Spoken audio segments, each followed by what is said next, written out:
Chapter 46. 8 o'clock had struck before I got into the air, that was scented, not disagreeably, by the chips and shavings of the longshore boat builders and mast, oar, and block makers. All that waterside region of the upper and lower pool below bridge was unknown ground to me, and when I struck down by the river, I found that the spot I wanted was not where I had supposed it to be, and was anything but easy to find. It was called Mill Pond Bank, Chinks Basin, and I had no other guide to Chinks Basin than the old green copper rope dashwalk. IT matters, not what stranded ships repairing in dry docks I lost myself among, what old hulls of ships in course of being knocked to pieces, what ooze and slime and other dregs of tide, what yards of shipbuilders and shipbreakers, what rusty anchors blindly biting into the ground, though for years off duty, what mountainous country of accumulated casks and timber, how many rope walks that were not the old green copper. After several times falling short of my destination, and as often overshooting it, I came unexpectedly round a corner upon Mill Pond Bank.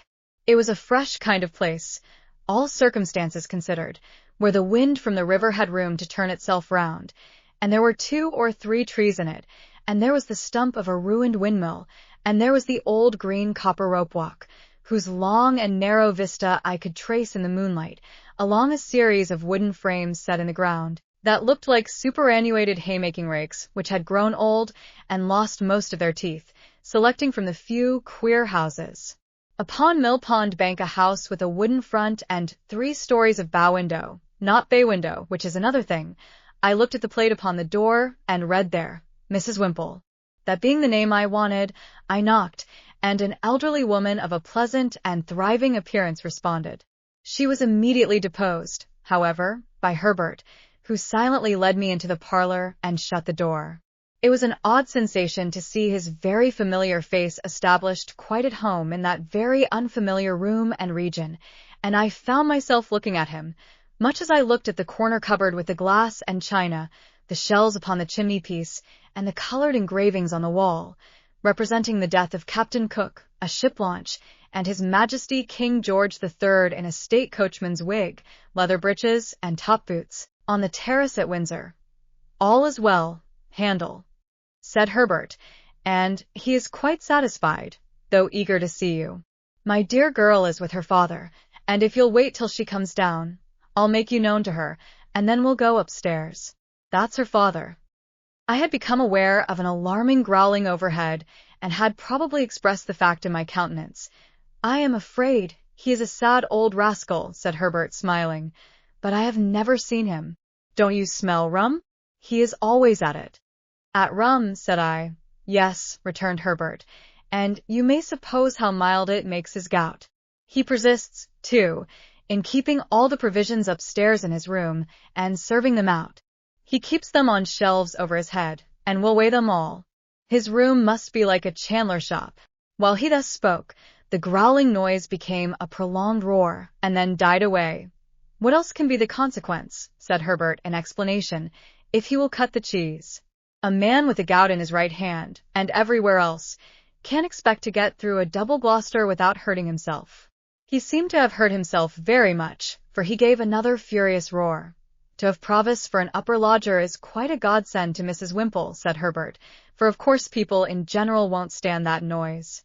A curious place, Handel, isn't it? It was a curious place indeed, but remarkably well kept and clean. Mrs. Wimple, said Herbert when I told him so, is the best of housewives, and I really do not know what my Clara would do without her motherly help. For Clara has no mother of her own, Handel, and no relation in the world but old Gruffingrim. Surely that's not his name, Herbert? No, no, said Herbert. That's my name for him. His name is Mr. Barley. But what a blessing it is for the son of my father and mother to love a girl who has no relations, and who can never bother herself or anybody else about her family. Herbert had told me on former occasions, and now reminded me, that he first knew Miss Clara Barley when she was completing her education at an establishment at Hammersmith, and that on her being recalled home to nurse her father, he and she had confided their affection to the motherly Mrs. Wimple, by whom it had been fostered and regulated with equal kindness and discretion ever since. It was understood that nothing of a tender nature could possibly be confided to old Barley, by reason of his being totally unequal to the consideration of any subject more psychological than gout, rum, and purser's stores. We were thus conversing in a low tone while old Barley's sustained growl vibrated in the beam that crossed the ceiling. The room door opened, and a very pretty, slight, dark-eyed girl of 20 or so came in with a basket in her hand, whom Herbert tenderly relieved of the basket and presented, blushing, as Clara. She really was a most charming girl, and might have passed for a captive fairy, whom that truculent ogre, old Barley, had pressed into his service. "Look here," said Herbert, showing me the basket, with a compassionate and tender smile, after we had talked a little. "Here's poor Clara's supper, served out every night. Here's her allowance of bread, and here's her slice of cheese, and here's her rum, which I drink. This is Mr. Barley's breakfast for tomorrow, served out to be cooked. 2 mutton chops, 3 potatoes, some split peas, a little flour, 2 ounces of butter, a pinch of salt, and all this black pepper. It's stewed up together and taken hot, and it's a nice thing for the gout, I should think."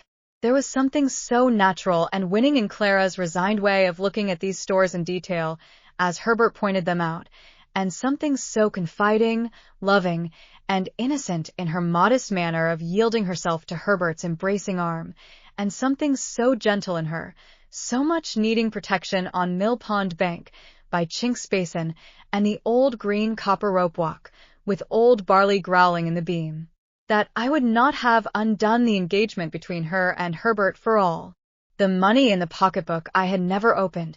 I was looking at her with pleasure and admiration, when suddenly the growls swelled into a roar again, and a frightful bumping noise was heard above, as if a giant with a wooden leg were trying to bore it through the ceiling to come at us. Upon this Clara said to Herbert, "Papa wants me, darling," and ran away. "There is an unconscionable old shark for you," said Herbert. "What do you suppose he wants now, Handel?" "I don't know," said I. "Something to drink?" "That's it," cried Herbert, as if I had made a guess of extraordinary merit.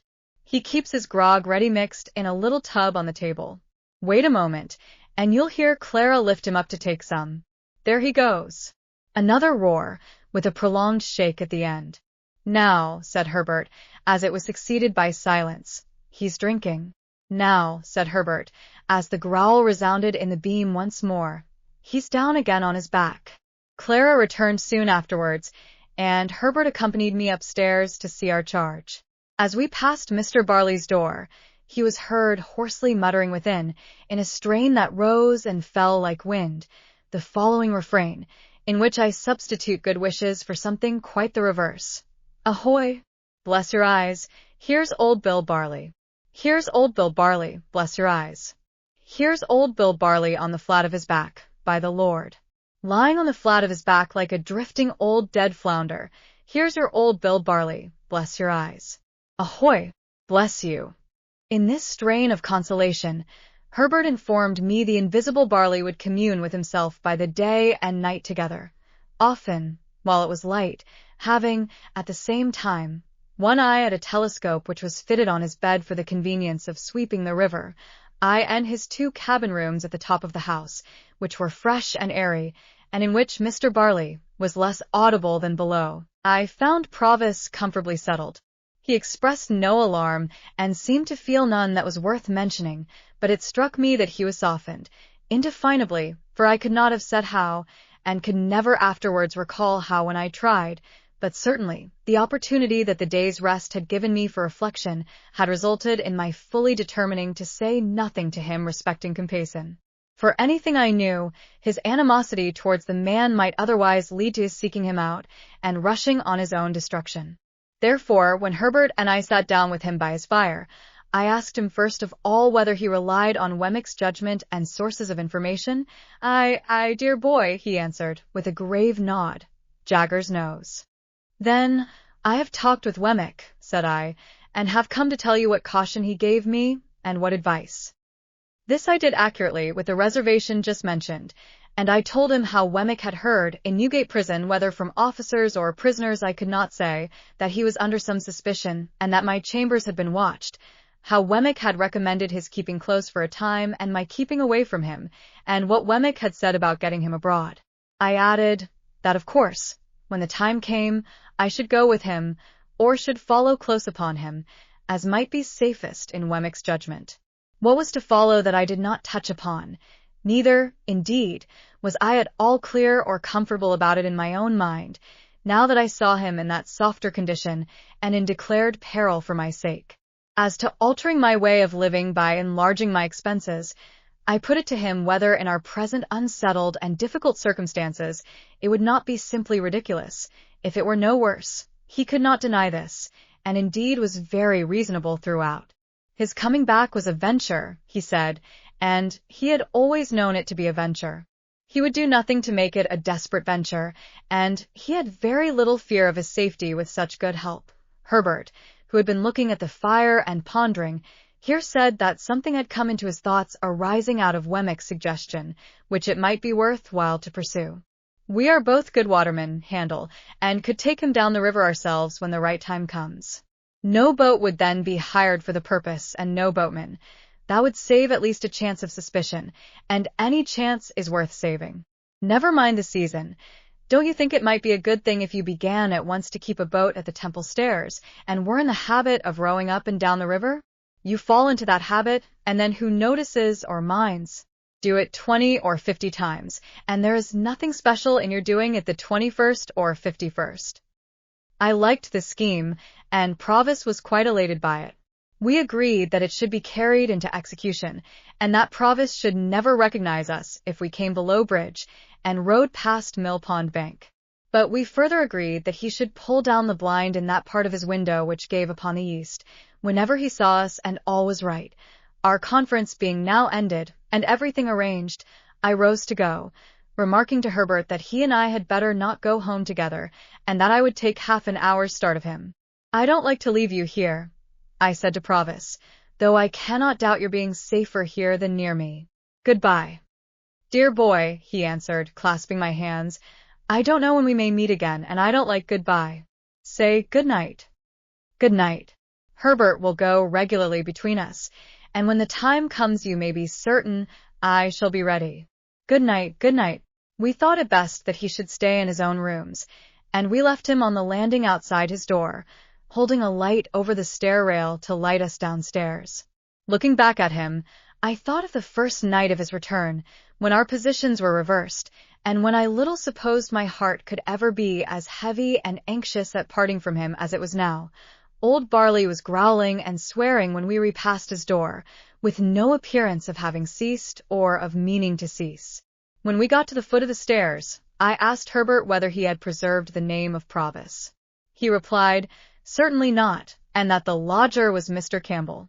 He also explained that the utmost known of Mr. Campbell there was, that he, Herbert, had Mr. Campbell consigned to him, and felt a strong personal interest in his being well cared for and living a secluded life. So, when we went into the parlor where Mrs. Wimple and Clara were seated at work, I said nothing of my own interest in Mr. Campbell, but kept it to myself. When I had taken leave of the pretty, gentle, dark-eyed girl, and of the motherly woman who had not outlived her honest sympathy with a little affair of true love, I felt as if the old green copper rope-walk had grown quite a different place. Old Barley might be as old as the hills, and might swear like a whole field of troopers, but there were redeeming youth and trust and hope enough in Chink's basin to fill it to overflowing. And then I thought of Estella, and of our parting, and went home very sadly. All things were as quiet in the Temple as ever I had seen them. The windows of the rooms on that side, lately occupied by Provis, were dark and still, and there was no lounger in Garden Court. I walked past the fountain twice or thrice before I descended the steps that were between me and my rooms, but I was quite alone. Herbert, coming to my bedside when he came in, for I went straight to bed, dispirited and fatigued, made the same report. Opening one of the windows after that, he looked out into the moonlight and told me that the pavement was as solemnly empty as the pavement of any cathedral at that same hour. Next day I set myself to get the boat. It was soon done, and the boat was brought round to the Temple Stairs, and lay where I could reach her within a minute or two. Then I began to go out as for training and practice, sometimes alone, sometimes with Herbert. I was often out in cold, rain, and sleet, but nobody took much note of me after I had been out a few times. At first, I kept above Blackfriars Bridge, but as the hours of the tide changed, I took towards London Bridge. It was old London Bridge in those days, and at certain states of the tide there was a race and fall of water there which gave it a bad reputation. But I knew well enough how to shoot the bridge after seeing it done, and so began to row about among the shipping in the pool, and down to Erith. The first time I passed Millpond Bank, Herbert and I were pulling a pair of oars, and, both in going and returning, we saw the blind towards the east come down. Herbert was rarely there less frequently than 3 times in a week, and he never brought me a single word of intelligence that was at all alarming. Still, I knew that there was cause for alarm, and I could not get rid of the notion of being watched. Once received, it is a haunting idea. How many undesigning persons I suspected of watching me, it would be hard to calculate. In short, I was always full of fears for the rash man who was in hiding.